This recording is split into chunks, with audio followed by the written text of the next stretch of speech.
안녕하십니까. 이슈 나도 한마디입니다. 오늘 가져온 뉴스는 부양책 중단, 문우신 쇼크에 나스닥 0.4% 하락이란 뉴스인데요. 문우신 장관이 20일 제롬 파월 연방준비제도 의장에게 서한을 보내 긴급 유동성 지원 프로그램 가운데 4개는 90일을 추가 연장하되 5개는 올해 말 종료하고 미사용 기금을 반환하라고 요청했습니다. 이거는 미국이 코로나 때문에 지금 엄청나게 경제가 어려운 상황이라서 정부에서 세금을 풀어서 국민들에게 부양책, 그러니까 경기가 돌아갈 수 있게 돈을 못 버는 국민들에게 돈을 줄 수도 있고, 기업이 어려우면 그 기업한테 대출도 해줄 수 있는 뭐 여러 가지 그런 그 경제를 지탱해 나갈 수 있게끔 최소한의 비용을 대신 세금으로 내주고 있는 정책들이 있는데, 이러한 정책들을 일부 중단한다. 연말에까지만 하고 9개 중에 5개는 중단하고 4개는 90일 이후까지 연장한다. 그럼 90일이면 3개월이죠. 근데 지금은 11월 달이니까 12월, 1월, 2월까지는 지속한다 이거죠. 내년 초까지.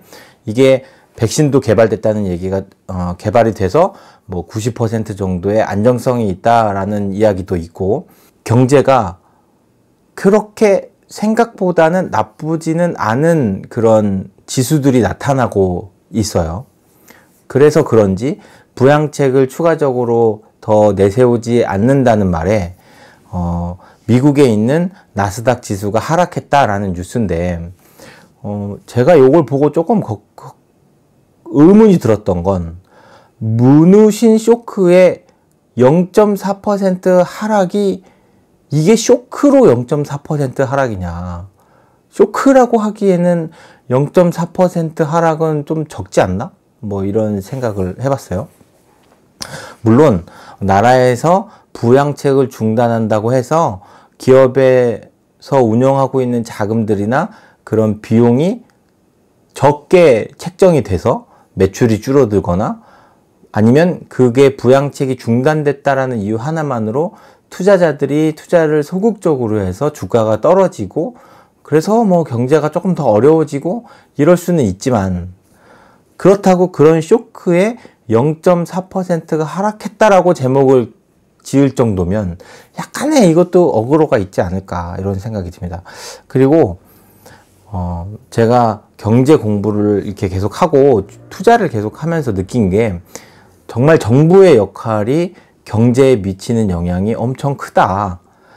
정책을 관장하는 사람들이 말 한마디가 이렇게 주가 지수를 움직이거나 투자자들의 심리에 크게 영향을 미치는구나 라는 생각을 정말 많이 해요. 근데 전 세계에서 경제 대국을 이루고 있는 미국의 장관이 이렇게 부양책이나 투자를 한다거나 그러한 얘기들을 했던 것에 영향이 과연 얼마나 클까.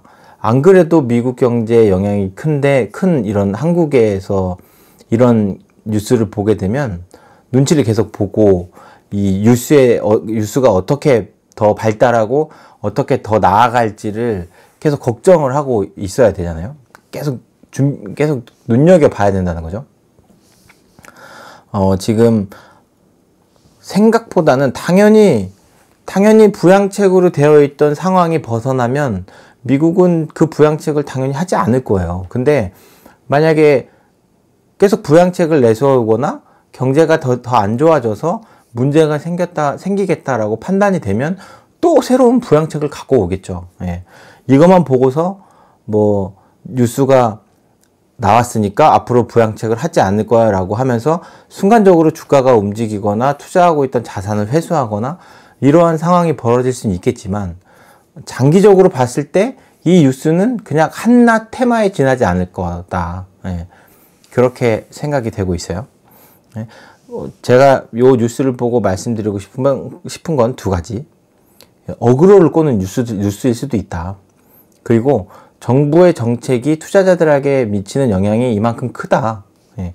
이게 네이버 뉴스에서 많이 본 뉴스 중에 하나로 되어 있어요. 조회수가 높은 것 중에 하나로 되어 있으니까 아마 많은 분들이 이 뉴스를 보고 어떻게 생각하셨을지는 모르겠지만 저는 쇼크라고 할 정도로 0.4%의 하락률이 큰 건가? 일반적으로도 이 정도는 등락이 있거든요. 그리고 등락을 나타내는 것에 대한 뉴스나 원인은 되게 다양하거든요. 근데 꼭 그게 부양책 중단이 원인일까? 0.4%가. 아니면 뭐 중단이라는 발표를 딱 내쳤는데 뭐 한 3% 하락하거나 그랬으면 모를까?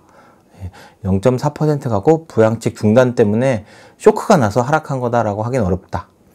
그리고 하나는 정부의 정책, 그리고 정부에서 나타내고자 하는 의사 표현 중에 경제에 미치는 영향이 엄청 크다. 그러니까 정부의 정책에도 귀 기울여야 되지만 장기적으로 봤을 때는 약간의 흔들림일 수도 있고, 우리가 코로나를 이겨내면서 앞으로 이익이 되는, 그러니까 매출이 오르게 되고 그 경제의 중심이 어느 방향으로 움직일지는 긴 흐름에서 봤을 때는 크게 변화가 없을 거예요. 언젠가는 코로나는 이겨낼 거고, 그리고 코로나가 없어짐으로 인해서 또 새로운 경제가 발전할 거고, 지금은 그게 아직은 이겨내질 못했기 때문에 비대면적이거나, 그리고 온라인 상에서 매출이 일어나는 것들이 매출이 많아지겠지만, 이게 만약에 다 종식이 되고 또 환경적으로 대면 접촉하는 게 어렵지 않아지는 그런 환경이 다가온다면, 또 대면 접촉에 관련된 거, 또 여행에 관련된 거, 항공이나 이런 거에 관련된 것들이 또 다시 매출이 일어날 거고, 그쪽에 대한 수요가 나타난다면 그쪽으로 또 이익이 발생할 거니까, 긴 한 10년, 20년의 관점으로 본다 그러면 지금 흔들리는 거에서는 저가에 또 매수를 할 수 있는 시기가 아닐까라고 생각이 됩니다. 너무 뉴스에 사고 파는 그런 거는 자주 하지 않으셨으면 좋겠어요. 근데 요런 걸로 인해서 너무 많이 하락을 했거나, 또 요런 거에 의해서 또 너무 많이 상승했거나 라고 한다면, 하락한 거는 좀 매수하고 또 상승한 건 좀 매도를 하는, 그렇게 투자를 진행하셨으면 좋겠습니다. 그런 의미에서 문의신 쇼크의 나스닥 0.4% 하락 뉴스에 대해서 말씀드렸습니다. 감사합니다.